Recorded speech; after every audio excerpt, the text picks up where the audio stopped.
நம்ம என்னத்தான் அந்த சம்பள உயர்வு 1700 வேணும் அப்படின்னு போராடினாலுமே கூட இன்னைக்கு வரைக்குமே நமக்கு அந்த 1700 கிடைக்குமான்னு கேட்டிங்கன்னா இழுபறியாக தாங்க இருக்குது.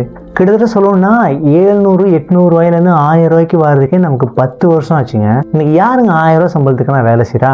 யாருமே கிடையாது. 2000 2500 3000 வேலை செய்கிற இந்த சமயத்தில் இப்போ நம்ம நாட்டில் இருக்கிற பொருளாதார நெருக்கடியும் சரி, இப்போ இருக்கிற விலைவாசியும் சரி, நீங்கள் கொடுக்குற 1700 அப்படிங்கிறதே பத்தாத காசு தான். ஆனால் அந்த 1700 கொடுக்கறதுக்கும் உங்களுக்கும் மனசு இல்லை.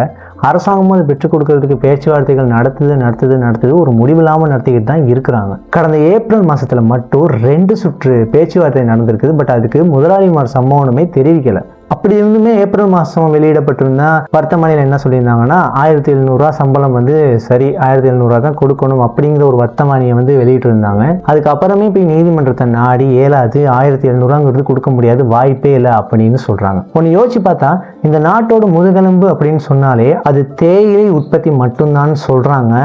100% இந்த ஒரு விஷயத்தை நம்பித்தான் இதுதான் இந்த நாட்டோட முதுகெலும்பு அப்படின்னே சொல்றாங்க. ஆனால் அந்த முதுகெலும்பை உருவாக்குற உழைப்பாளர்களுக்கு 1700 சம்பளத்தை கொடுக்கறதுக்கு கம்பெனியாக்களும் ரெடியா இல்லை.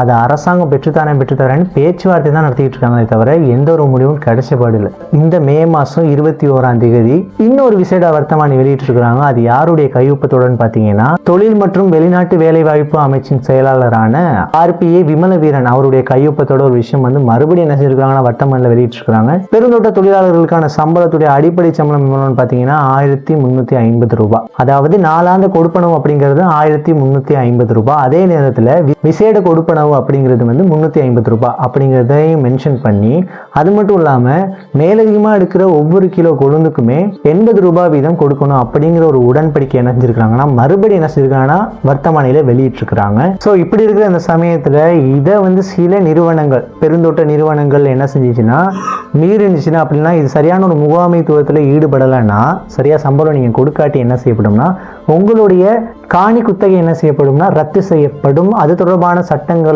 என்ன செஞ்சிருக்கிறாங்கன்னா அது தொடர்பான சட்டங்கள் மேலே அதிகமான கவனத்தை என்ன செஞ்சிருக்கிறாங்கன்னா இப்போ செலுத்தியிருக்கிறாங்க. இது அமைச்சரவையில் என்ன செய்யப்பட்டிருக்குன்னா அனுமதிக்கப்பட்டிருக்க ஒரு விஷயமா இப்போ காணப்படுது. தொழிலமைச்சினால் வெளியிடப்பட்டிருக்கிற இந்த ஒரு அறிக்கையை யாராலையும் நடைமுறைப்படுத்த முடியாது அப்படின்னு சொல்லவே முடியாது அப்படிங்கிற ஒரு விஷயத்தை ஜனாதிபதி சிரேஷ்ட ஆலோசகரும் அதே நேரத்தில் தேசிய தோட்ட தொழிலாளர் சங்க செயலாளருமான வடிவேல் சுரேஷ் இந்த ஒரு விஷயத்தை என்ன செஞ்சிருக்கிறாருன்னா பதிவு செஞ்சிருக்கிறாரு.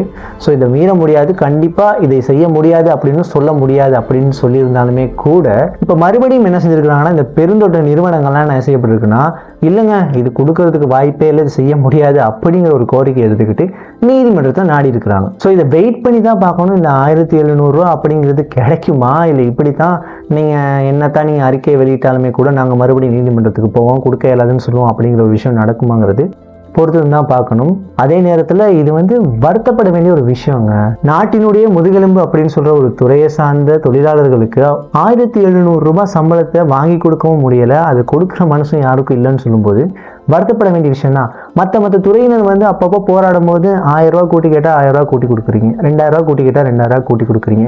அது தொடர்பான பேச்சுவார்த்தைகளை ரொம்பவே வேகமாக அந்த தொடர்பான பேச்சுவார்த்தைகளை நடைமுறைப்படுத்துறீங்க. ஆனால் நாட்டினுடைய முதுகெலும்புன்னு சொல்றீங்களே, அங்கெங்கே போனாலுமே நெஞ்சில் அடிச்சுக்கிட்டு தேர்தல் டைம்லலாம் ஓட்டு கேட்டு வரும்போது நாட்டின் முதுகெலும்பு தேயிலை தான் அப்படின்னு சொல்கிற நபர்களால் இன்னைக்கு வரைக்குமே கடந்த 10 வருஷத்துக்கு முன்னாடி கிடைக்க வேண்டிய 1000 ரூபாய் சம்பளமே இப்போ தான் ரீசெண்டாக கிடைச்சிருக்கு. இனி இந்த 1700 கிடைக்கிறதுக்கு இன்னொரு 5 வருஷம் போகுமோ என்னமோ சொல்ல முடியாது. இந்த 1700 வச்சுட்டு நம்ம நினைக்கிற மாதிரி வாழவும் முடியாது. அத்தியாவசிய தேவைகளை பூர்த்தி செய்யறதுக்கே இந்த சம்பளம் பத்தாத ஒரு நிலைமையில தான் இப்போ இருக்கிறாங்க. அவங்களுடைய ஆசைகளை தூண்டி விட்டு வேடிக்கை மட்டும் பார்த்துக்கிட்டு இருக்காம அது தொடர்பான போராட்டங்களை முன்னெடுத்து அவங்களுடைய கோரிக்கைகளுக்கு ஒரு சிறந்த ஒரு தீர்வை எடுத்து கொடுத்தா இன்னுமே கூட பெட்டரா இருக்கும். எத்தனையோ ஏமாற்று வேலைகளை பார்த்தாச்சு, எத்தனையோ தடவை ஏமாந்தாச்சு.